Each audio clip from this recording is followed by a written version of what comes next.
Good evening.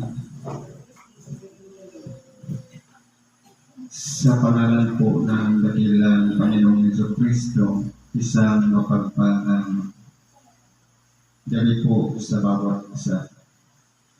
Nandito po tayo sa ika-pitong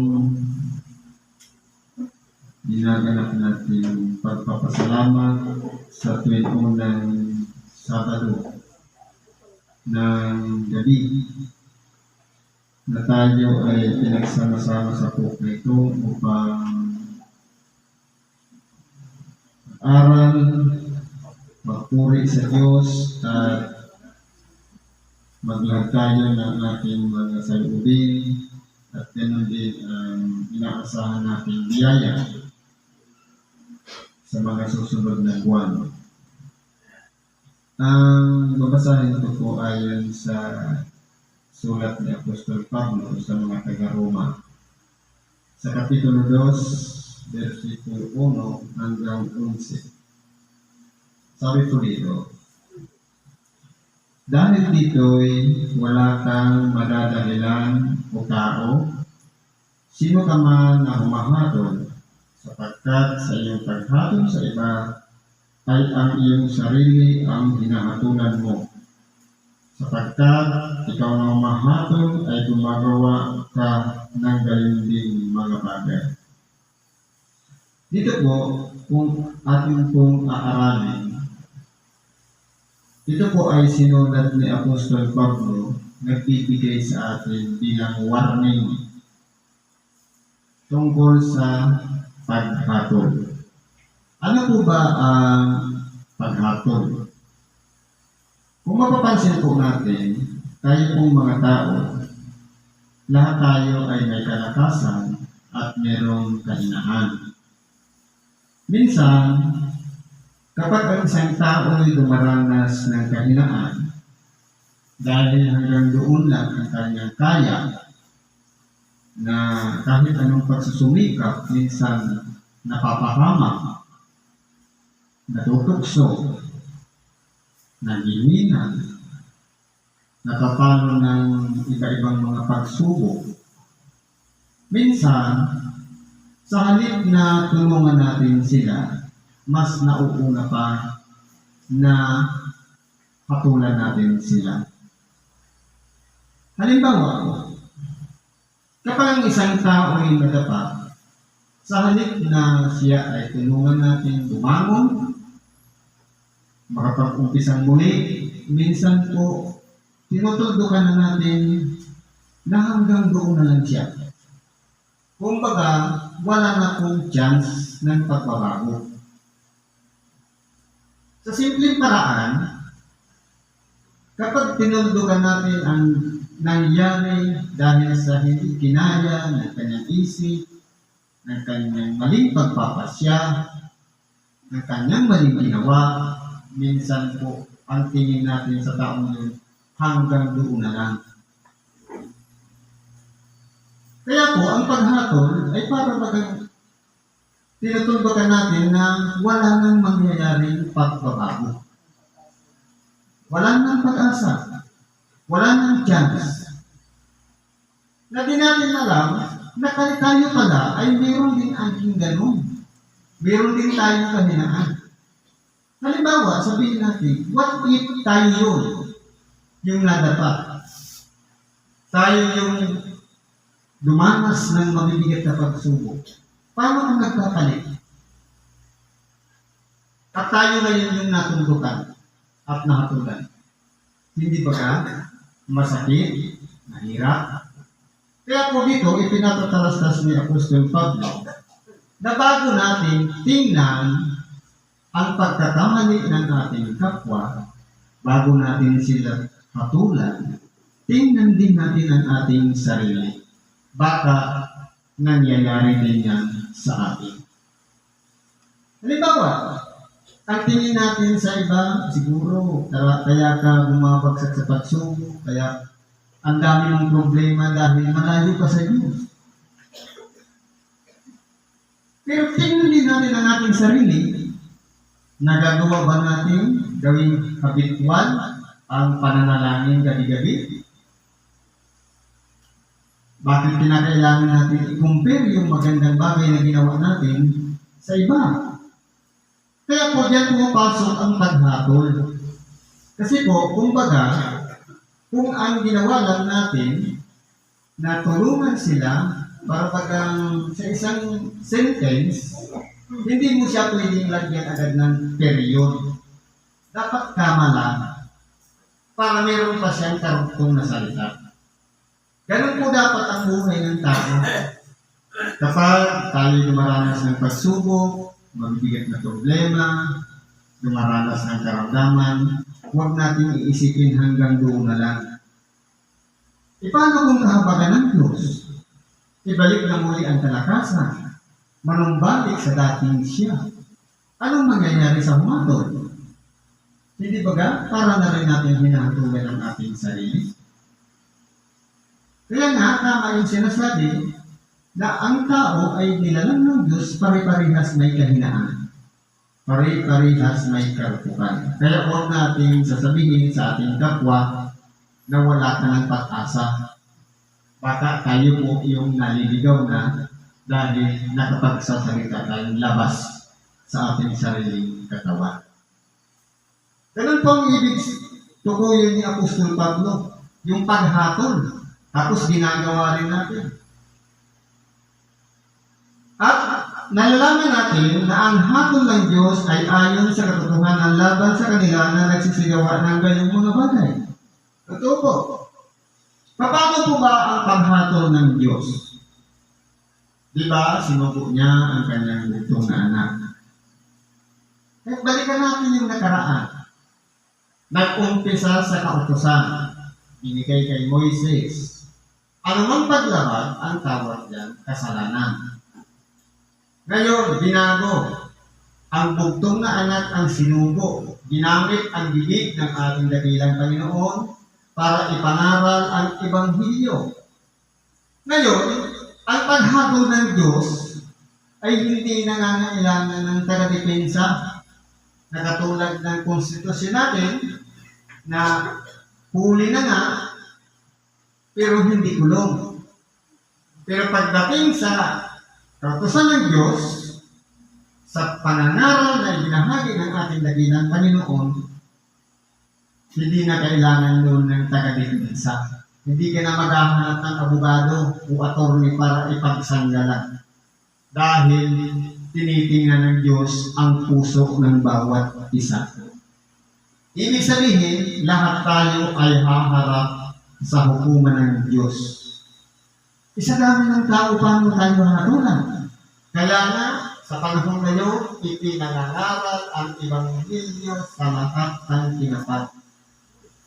Sa mga nasa labas, ang Diyos mo ang panatol. Ganun po yan.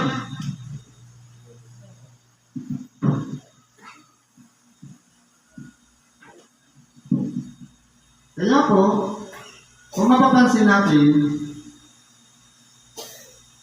yung mga naabutan ng Ebanghelyo, kahit minsan lang po natin narinig ang salita ng Diyos, sa oras na tayo ay dumating sa tinatawag na pagsupok ng ating buhay, pagtanggap na tayo isang makasalanan, nag-surrender na tayo sa Kanya, yun po yung tamang paraan para makilala tayo ng Diyos ng lubusan. Kasi magbabalik tayo sa kawalan bilang isang taong binago ng Diyos.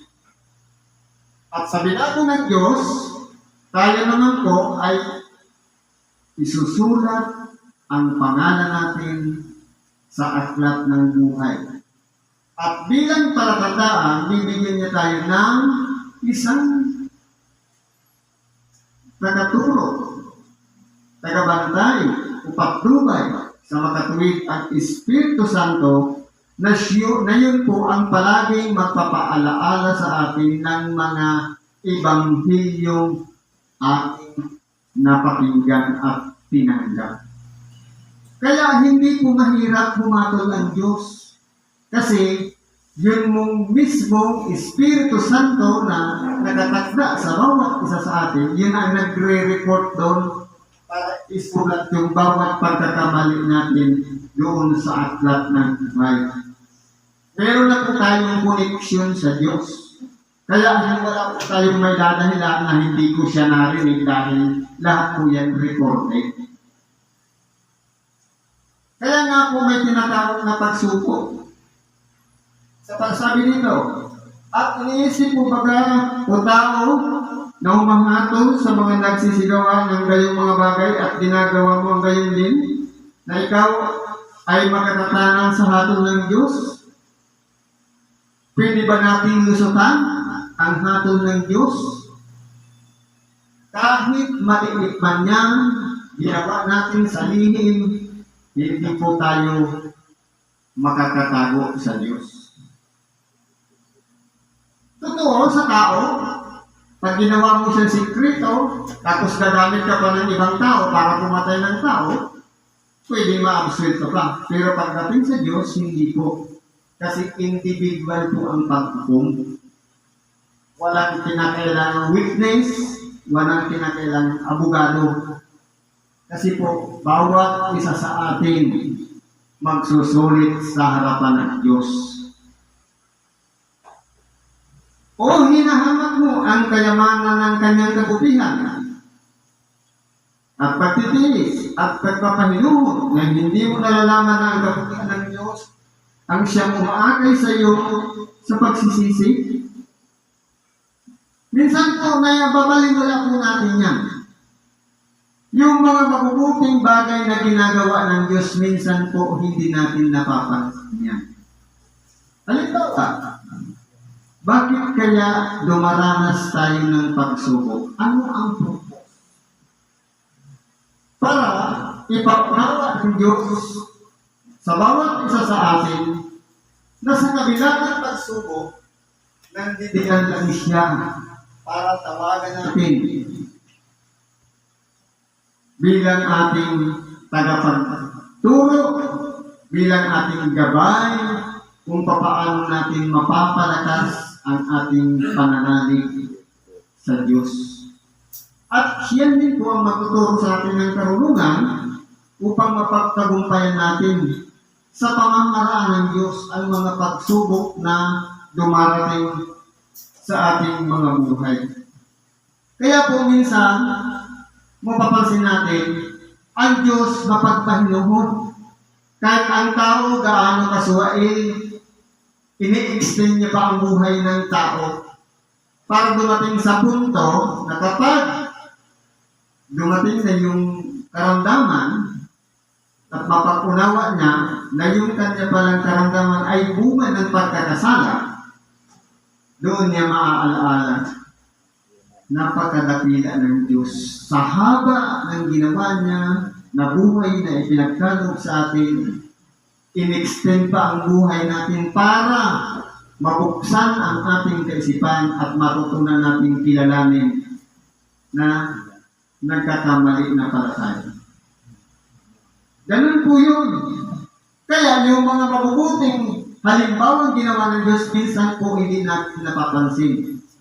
Minsan po nakapokus lang tayo sa trabaho, sa pang-araw-araw na pamumuhay, pakikibaka dito sa ibabaw ng salita. Pero mayroon palang mga tao na ginagamit ng Diyos para magpaalaala sa atin, para magyaya sa atin na magsimba, magturo sa atin na manalangin. Minsan na-encounter natin yun sa labas. Nagsasalubong yung tagapangarap at tayo, tapos ini-ignore natin, binabaliwala natin yung pangangaral, parang hindi siya katanggap-tanggap, lalo-lalo na kung nasasagasaan ng ating ugali. Minsan, pinatitigas ang ating puso, pero kapag yan po ay naantig at binago ng Diyos ang puso yan, dito na po papasok ngayon ang sumaybay ng Espiritu Santo. Para sa bawat taong nagkamali at nagsisi at nagbalik sa Diyos, yung Espiritu Santo ang magtuturo sa atin para hindi na tayo makabalik doon sa dati nating kalagayan nung hindi pa natin nakikilala ang Diyos. Ganun po yun. Dapat, ayon sa iyong katigasan, at iyong pusong hindi nagsisisi, ay nagtitipon ka sa iyong sarili ng puot sa kaarawan ng kapuutan at pagpapahayag ng tapat na paghuhukom ng Diyos. Akala natin, yung mga pagbabaliwala natin, yung hindi natin pagkilala sa salita ng Diyos, akala natin absuelto tayo sa darating na paghuhukom. Wala pong mangyayaring ganon. Kundi kahit maliit na bagay yan na ginawa natin sa ating kapwa na hindi nakalulugod sa Diyos, parang iniipon lang natin yan na pagbalik ng ating dakilang Panginoon, doon tayo pagbabatayan ng hatol. Ibig sabihin, sa atin, pwedeng i-ignore lang natin yan, ibaliwala lang natin yan. Pero yan po, tinitingnan ng Diyos, lalong-lalo na sa bawat isa sa atin na kumikilala sa Kanya. Kaya nga, palagi tayong inaanyayahan, magsimba, makinig ng ibang video. Sabi, kayo'y malilinis na sa pamamagitan ng salitang ating sinalita. At pakikinig po ng Ebanghelyo, ito po ay paraan ng pagdadalisay ng ating pagkatao, ng ating pag-iisip, ng ating espiritu, kamalayan, kaluluwa, ng kaunawaan. Buo nating pagkatao, binabago po yan. Nire-reconstruct, ibinabalik na muli sa dating isang malinis na kalagayan. At kung tayo man po ay nagkakamali, nagkakasala, nililinis po siya sa pamamagitan ng Ebanghelyo. Ibig sabihin, yung maruming kalagayan, pinapuputi muli para maging kalugod-lugod sa paningin ng Diyos. Ganun po yun. Pero kung yan po ay, halimbawa, hindi natin binigyan ng chance na bakante naman tayo, tapos hindi tayo nagsimba, para natin iniipon lang yung mga maliliit na bagay na pag-ignore natin sa pagsimba, na diyan tayo hahatulan sa pagbabalik ng ating dakilang Panginoon. Totoo, maliliit na bagay. Pero kapag yan po ay naipon at nakarecord doon sa aklat ng buhay, wala po tayong may dadahilan. Hindi pwedeng saka na magsisisi sa huli. Kundi ngayon pa lang, baguhin na natin ang ating mga buhay. Na siya ang magbibigay sa bawat tao ayon sa kaniyang mga gawa. Bawat tao, lihim man o hayag na ginawa natin sa kapwa, lahat yan ay pagbabatayan ng Diyos sa paghuhukom. Kaya hindi pwedeng ang iba gumagawa lang ng kabutihan sa kapwa kapag may nanonood na mata. Kahit lihim, alalahanin natin na kailangan ang reward sa lahat ng ginawa natin, hindi pa ngayon. Kaya kung halimbawa, tumulong tayo sa kapwa, tapos nag-aabang tayo na pasasalamat niya, tinanggap na natin ang ganti. Pero kung pagtulong natin, ginawa natin lihim, pwedeng hindi makikilala ng tinulungan natin kung sino yung nagbigay para pasalamatan niya. Ganyan po ang pag-iipon ng kayamanan sa langit. Sa makatuwid, ang mabubuting gawa na ginawa natin sa ating kapwa, kung yan po ay nanatiling lihim hanggang ngayon at hindi natin inihayag na tayo yung gumawa, ang reward po dyan sa pagkabuhay na mag-uli sa mga danak. Nakarecord din po yan. Sa mga nagsisipagtyaga sa mabubuting gawa sa paghahanap ng kaluwalhatian at puri ng di pagkasira ay ang buhay na walang hanggan. Di ba yun ang takip natin? Buhay na walang hanggan. Ngayon, Kung sa pagbabalik-balik lang natin sa templo, sa araw ng pagsamba, nagsasawa na tayo, para ano pa aasahan pa natin ang buhay na walang hanggan. Na yung buhay palang nalimitado, may katapusan, may hangganan, nagsasawa na tayo sa pakikinig ng Ebanghelyo, paano pa tayo aasa doon sa buhay na walang hanggan? Na yun, unlimited, walang katapusan. Kaya nga, walang hanggan. Pero gusto natin targetin. Pero yung maliliit na programa na ginagawa ng Diyos na araw ng pagsamba para makinig lang ng Ebanghelyo, hindi natin pinapansin o binibigyan ng oras, yung maliit ng oras, hindi natin napagbigyan, aasahan pa natin yung buhay na walang hanggan. Na doon, wala nang limitasyon ang buhay. Ano na lang ang gagawin doon? Papuri sa Diyos, mag-aawit, at ipangaral na doon ang mabuting balita.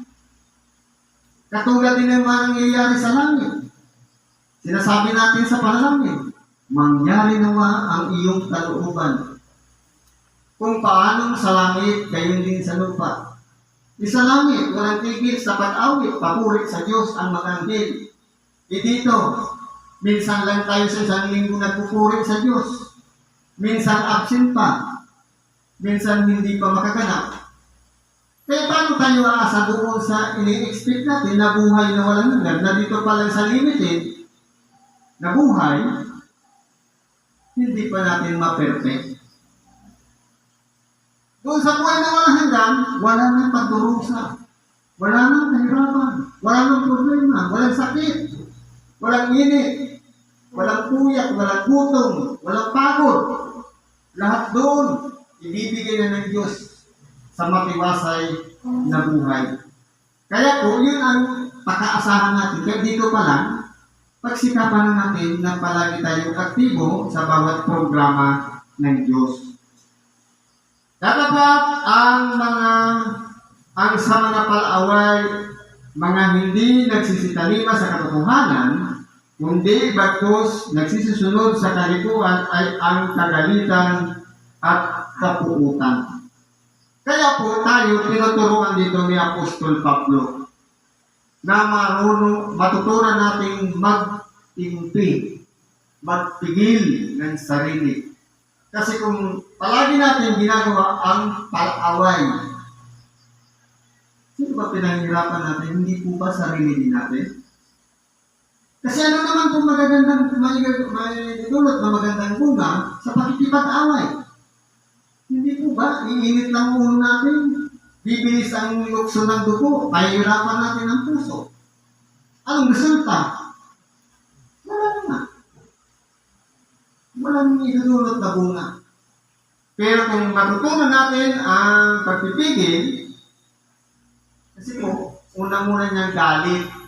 Dapat ang galit, pinalubugan ng araw nagiging puot. Katagalan minsan, hanggang kamatayan, hindi na magawang magpatawad. Kasi nakatanim na. Kapighatian at kahapisan ang sa bawat kaluluwa ng taong gumagawa ng masama. Kaya po, sabi nga, in every action, there is always a reaction. Ano mang bagay na pinagpasya natin, ginawa natin, palagi siyang may reaction. Kaya po, dito tayo tinuturuan na kinakailangan natin mag-ingat. Sapagkat sa isang tao na nagkakamali ng pagpapasya, nagkakamali ng pagsasalita, magbintang ka lang, wala namang ebidensya. Isa na po yan na kapahamakan din natin. Sabi dito, kapighatian at kahapisan. Tayo rin po ang tatanggap niya. Sa oras na tayo ay gumawa ng masama sa ating kapwa. Ng Hudyo, una-una, gayon din sa Griko. Walang pagkakaiba. Kahit dugong maharlika pa tayo, kahit tayo Israelita, o hindi, basta nakagawa tayo ng masama sa kapwa, kapighatian at kahapisan ang daranasan natin. Datapwat, kaluwalhatian at karangalan at kapayapaan ang sa bawat taong gumagawa ng mabuti. Sa Hudyo, nauna gayon din sa Grigo. Kaya po, kung ang ginagawa natin kabutihan sa ating kapwa, maging tayo man ay Hudyo o kasama sa bansang Israel, o nasa labas man o hindi, kapag gumagawa tayo ng mabuti sa kapwa, kaluwalhatian at karangalan, may ingatan natin ang ating nag-iisang pangalan. Nag-iisang pangalan. At kaluwalhatian. Kumbaga, parang sa tingin natin, napakasarap ng pakiramdam ng mabuti lang ang ginagawa sa kapwa. Sapagkat ang Diyos ay hindi nagtatangi ng mga tao. Sa mga katuwid, kung mapapansin natin, hindi na po rito tinitingnan ng Diyos yung bayang pinili, yung bayang iniingatan ng Diyos. Kundi pare-parehas na. Hudyo man o hindi, iba-iba ang wika, lahi, lipi, pantay na po. Kasi mula nung binuksan ng Diyos ang Ebanghelyo o pangangaral ng salita ng Diyos na ipinamalas kay Pedro, pero binaliwala ni Pedro na sinasabi, isang lambat, ayan, magpatay ka at kumain. Ang sabi ni Pedro, kahit kailan hindi pa pumasok ang isang maruming bagay sa ating bibig. Ayaw ni Pedro na mangaral sa labas ng Israel. Kaya sino pinili niya? Dahil matigas si Pedro. Isang taong umiitil ng buhay ng sumasambit lang sa pangalan ng dakilang Panginoon. Si San Pablo. Natawag na sa Saulo sa pamamagitan ng isang liwanag, siya'y nabulag at siya'y pinaspasan ni Ananias at naging isang sisidlang sa harapan ng Diyos. Siya po ang gumawa ng kalooban ng Diyos na ipangaral ang salita ng Diyos sa labas ng Israel. Hanggang sa lumawak, nakarating na sa atin ang Ebanghelyo. Kaya pasalamat tayo ngayon dahil natutunan natin ang Ebanghelyo, buksan ang ating kaisipan, at pagsasabi natin, maunawaan natin ang bawat Ebanghelyo ating tinatanggap. Siguro po, nandito na lang ang pakikibagay natin sa oras nila. Salamat sa Diyos at anuman ang ating kaibigan, karaingan, pagkatiwala natin sa Diyos, sa ngalan ni Kristo Jesus, at isang mapagpalang gabi sa bawat isa.